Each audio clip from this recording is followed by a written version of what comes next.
সামনে চলে আসে, সামনে চলে আসে, গাড়ি সামনে ক্লিয়ার করবেন। আপনি জানেন বিভিন্ন দলে বাজারে যেতে হবে। এই মুহূর্তে ব্যাহত অঞ্চল হাতিশালাতে নওশাদ সিদ্দিকী গাড়ি সামনে ছবি এখনো দেখতে পাচ্ছি।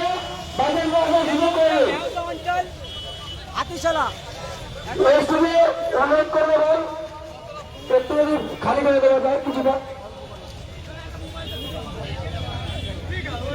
আপনারা রাস্তাটা ক্লিয়ার করে দিন, রাস্তাটা ক্লিয়ার। আমরা ভাইজানকে একটু একটু অ্যাডভাইসটা থেকে হবে। আমরা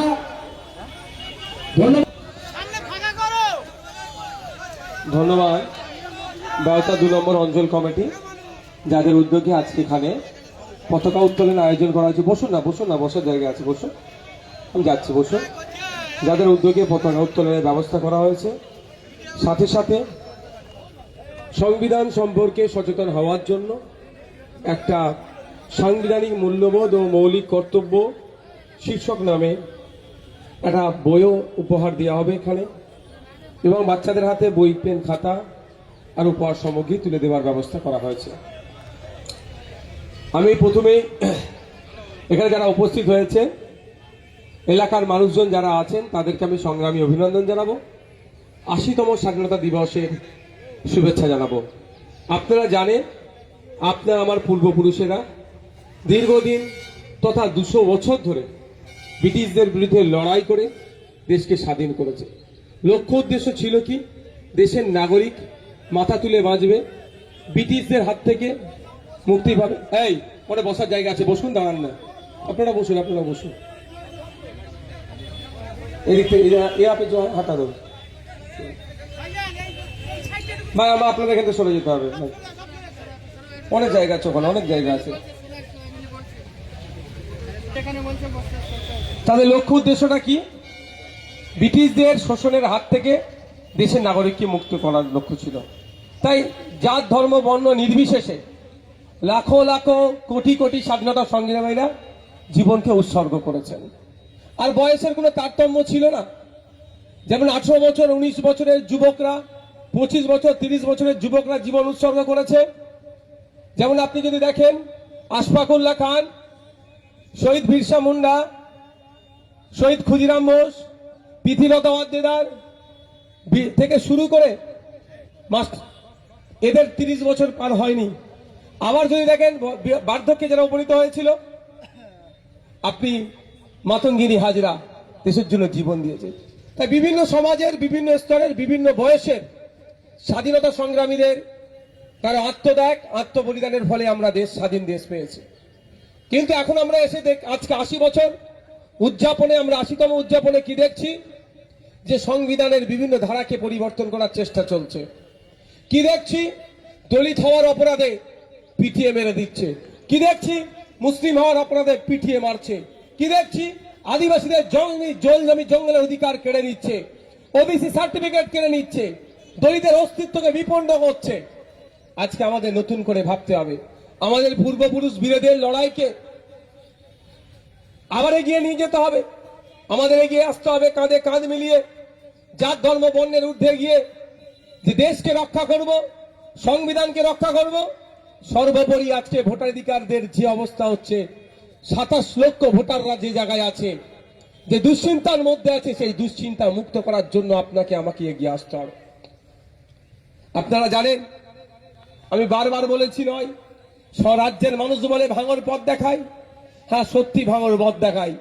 যখন আমাদের দেশে নায়ক, স্বাধীনতা সংগ্রামের উজ্জ্বল নক্ষত্র, প্রথম সারির যে সমস্ত স্বাধীনতা সংগ্রামীরা আছে, যাদের নাম নিলে, নাম নেওয়ার সাথে সাথে নেতাজি সুভাষচন্দ্র বোসের নাম না নিলে স্বাধীনতা সংগ্রাম অসম্পূর্ণ থেকে যাবে, সেই সুভাষচন্দ্র বসু সম্পর্কে কিভাবে কুৎসিত মন্তব্য করছিল।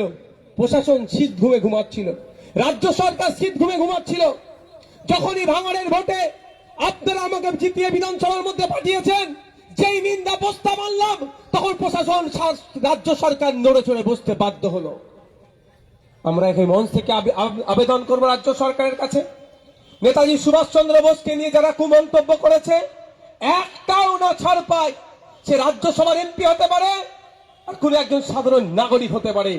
এমন দৃষ্টান্তমূলক শাস্তির ব্যবস্থা করবে রাজ্য সরকার, আগামী দিনে আমাদের কোন স্বাধীনতা সংগ্রামী সম্পর্কে বাজে মন্তব্য করার আগে ভাববে, এটা আমরা আশা করব।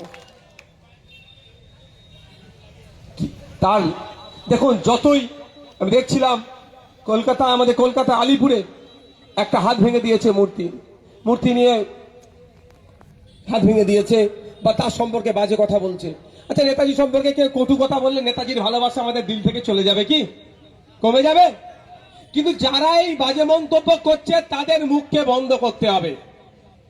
এটা দায়িত্ব কার? সরকার পক্ষে। সরকারের কাছে আমি আশা করবো দৃষ্টান্তমূলক শাস্তির ব্যবস্থা করুন।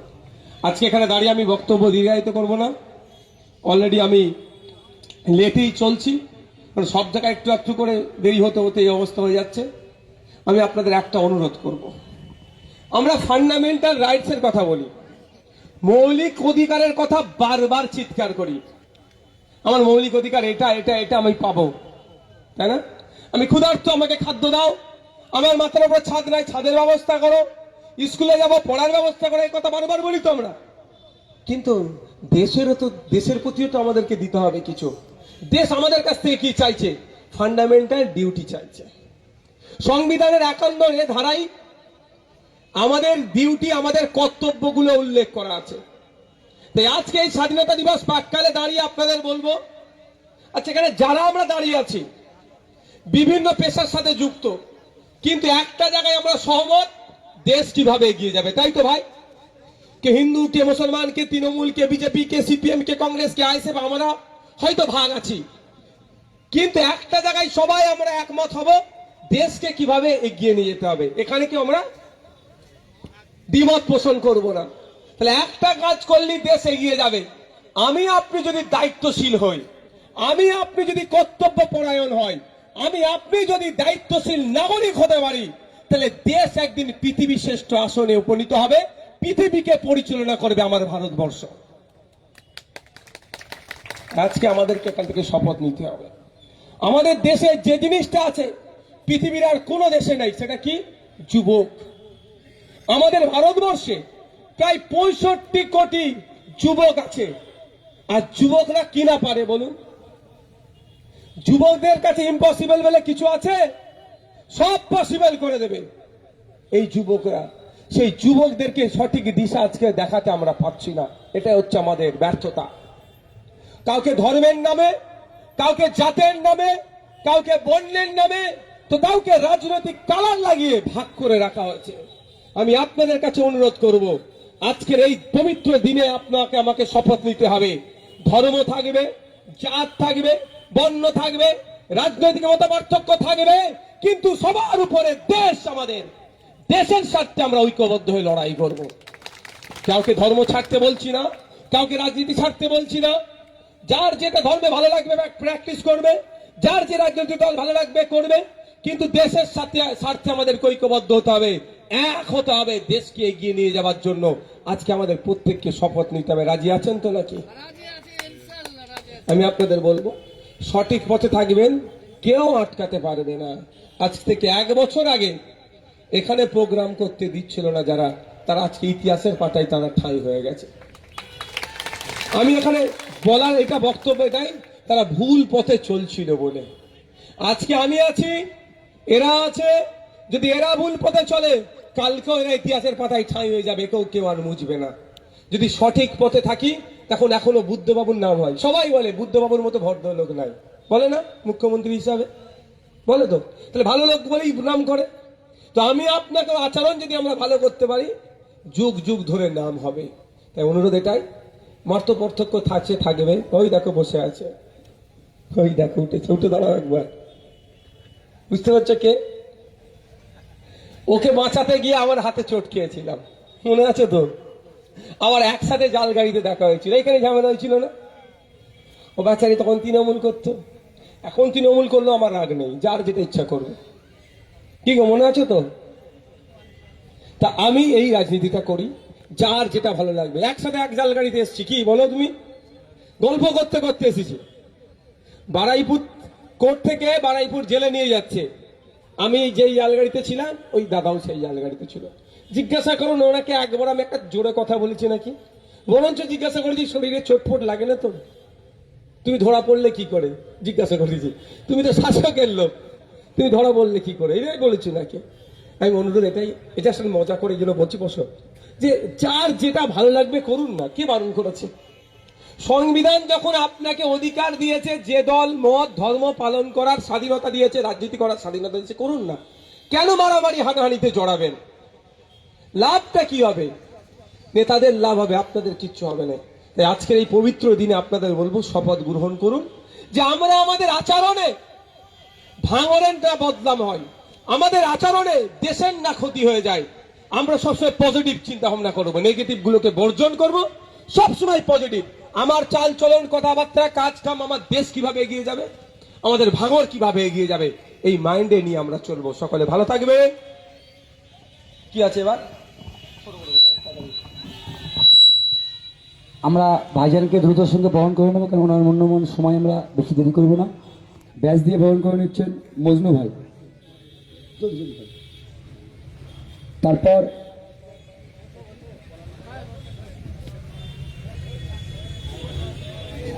উত্তরী দিয়ে বহন করে নেবেন দুজন,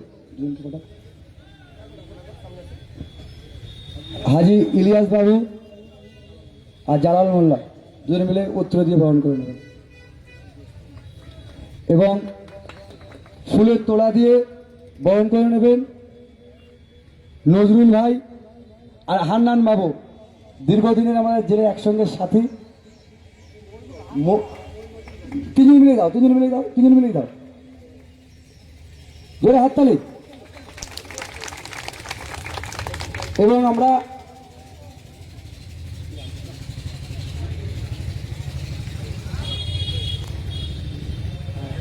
এটা মজনু ভাই আর রেজওয়ান সাপুই ভাইজানকে একটা টোপর পরিয়ে বরণ করে নেবেন, জোরে হাততালি।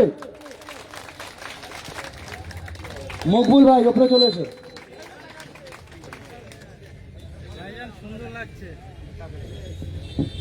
এখনই ভাইজানকে ছেড়ে দেবো। একটা দুটো কথা জাস্ট বলবো আমি। আমাদের ব্যবতা 2 নম্বর অঞ্চলের আমাদের কর্তৃপক্ষ অকিয়াবুল মিদ্দে ভাইজানকে সংবিধান ও ডায়েরি দিয়ে বরণ করে নিচ্ছে। বস্তু বাবা ডায়েরিটা দিয়ে ভাইজানকে বরণ করছে।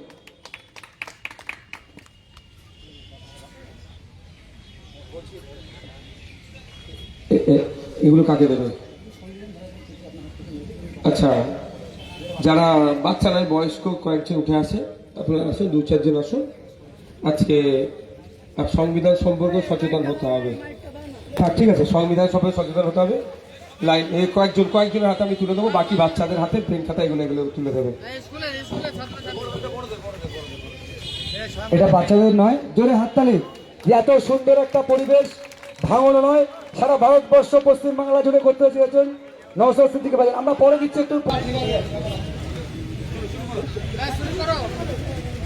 জনগণ মন অধিনায়ক জয় হে ভারত ভাগ্য বিধাতা, पंजाब सिंध गुजरात मराठा दाबिर उत्कल बंग, बिंद हिमाचल যমুনা गंगा उज्जल जल বিতরঙ্গ, तब शुभ नामे जागे तब शुभ आशीष मागे, गाहे तब जय गाथा जनगण मन अधिनायक जय हे भारत भाग्य विधाता, जय हे